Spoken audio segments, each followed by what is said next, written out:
illallah, la ilaha illallah, Muhammadur Rasulullah. Pancasila warisan ulama, Pancasila dasar negara, ketuhanan yang Maha Esa, intisari dari Pancasila. La ilaha illallah, la ilaha illallah, la ilaha illallah, Muhammadur Rasulullah. Pancasila wajib kita jaga dari kaum anti agama, kaum penista ulama, kaum perusak negara. La ilaha illallah, la ilaha illallah, la ilaha illallah, Muhammadur Rasulullah. Pancasila warisan ulama, Pancasila dasar negara, ketuhanan yang Maha Esa, intisari dari Pancasila. La ilaha illallah, la ilaha illallah, la ilaha illallah, Muhammadur Rasulullah. Pancasila wajib kita jaga dari kaum anti agama, kaum penista ulama, kaum perusak negara. La ilaha illallah, la ilaha illallah, la ilaha illallah, Muhammadur Rasulullah. Allahu Akbar. Takbir. Para kiai, para habaib, tokoh-tokoh umat, tokoh-tokoh agama, tokoh-tokoh nasional, pimpinan-pimpinan ormas, dan mujahid-mujahidah yang senantiasa dimuliakan Allah Subhanahu wa Ta'ala. Sebelum saya lanjut, saya tanya jawab yang kompak. Siap taat komando? Siap tertib? Betul? Betul? Jawab yang kompak lagi. Siap tertib? Siap taat komando? Siap rapi? Sekarang kita buktikan. Luruskan barisan seperti saf salat, kemudian jaga jarak kurang lebih 1 meter, geser kanan kiri dan ke belakang. Yang tidak taat komando, jangan-jangan perusuh dia. Betul?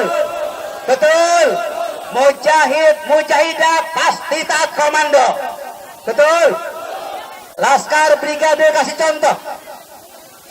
Bang Jabar siap tertib. Porkabi siap tertib. Hasmi siap jaga jarak. Alumni 2 siap jaga jarak. Ayo mulai. Tunjukkan kita umat Islam bisa tertib, bisa rapi, bisa jaga jarak. Kalau ada orang, sekelompok orang yang ingin coba-coba mengganti Pancasila, diam atau lawan? Diam atau lawan? Diam atau lawan? Kalau ada yang mau coba ganti Pancasila dengan Trisila, diam atau lawan? Dengan Eka Sila, diam atau lawan? Betul? Betul?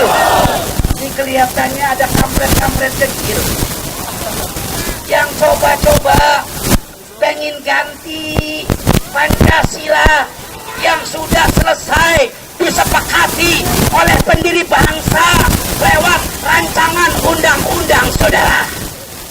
Ini kampret, biarin apa lawan?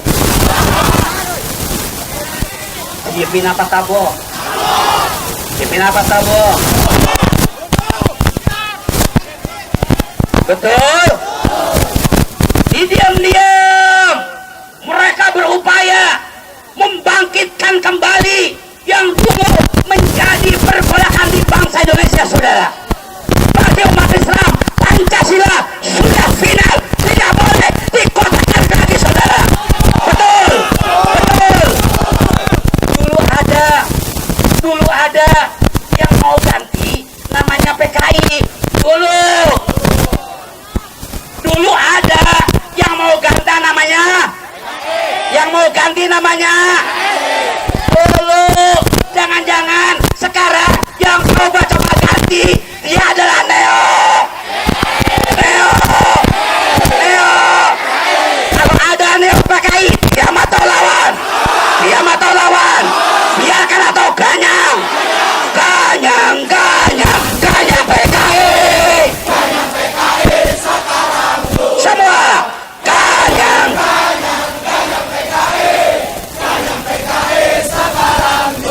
lagi ganyang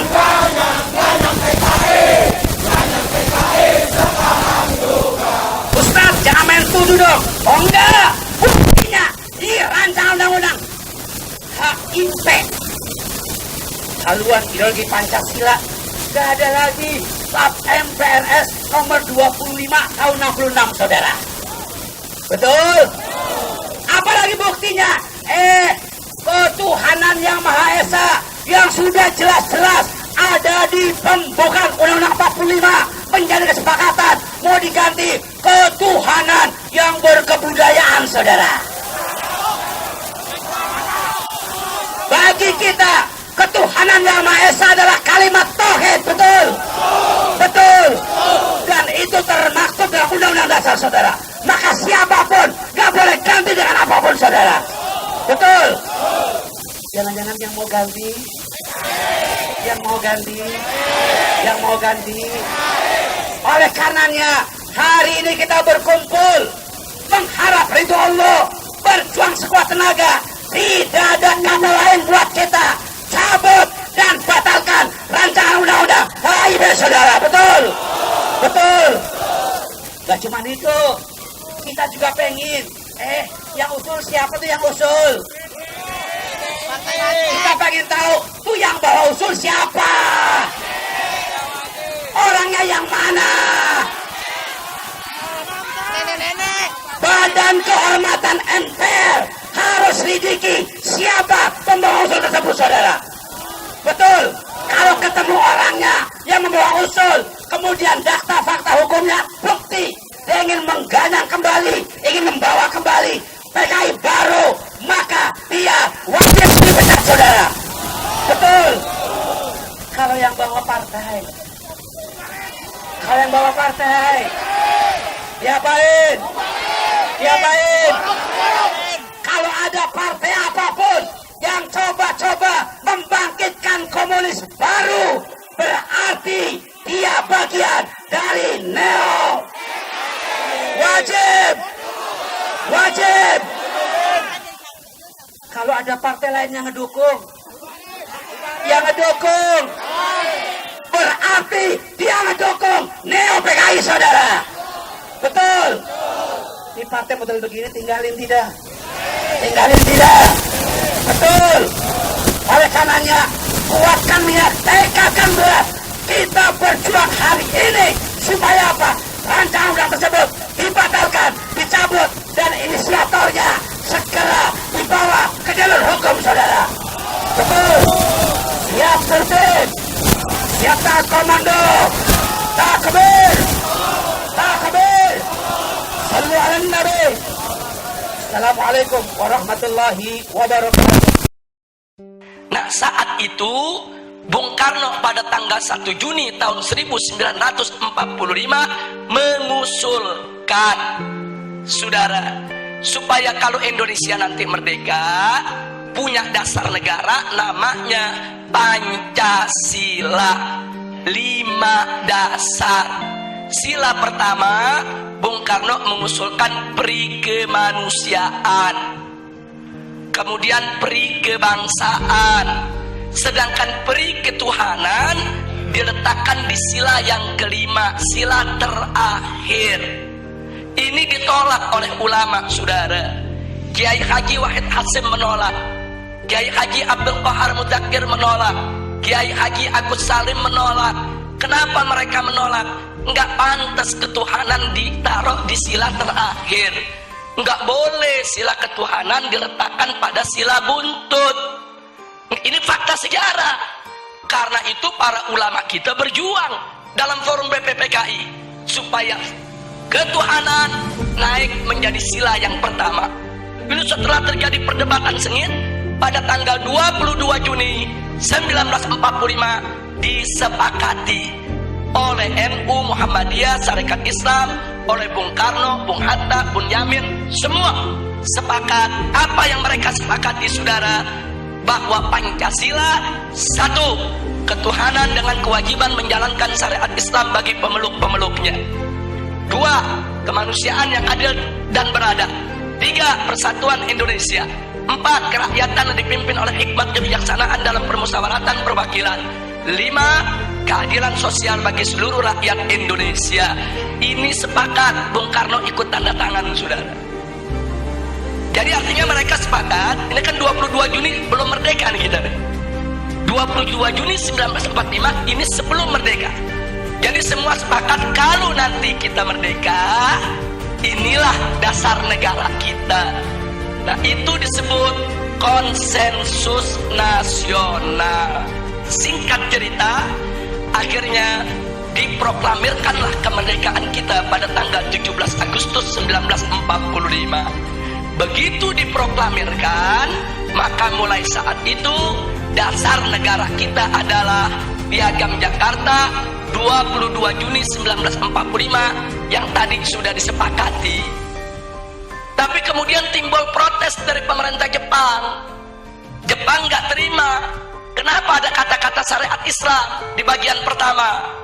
Alasan Jepang, orang-orang Kristen di Indonesia Timur protes.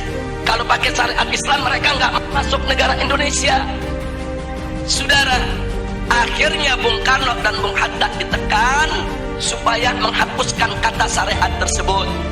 Tanggal 17 setelah proklamir kemerdekaan. Nah, akhirnya Bung Karno dan Bung Hatta menggelar sidang PPKI pada tanggal 18 Agustus 1945.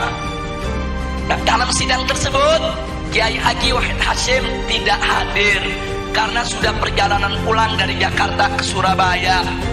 Kiai Haji Abdul Qahar Mudakir dari Muhammadiyah tidak diundang.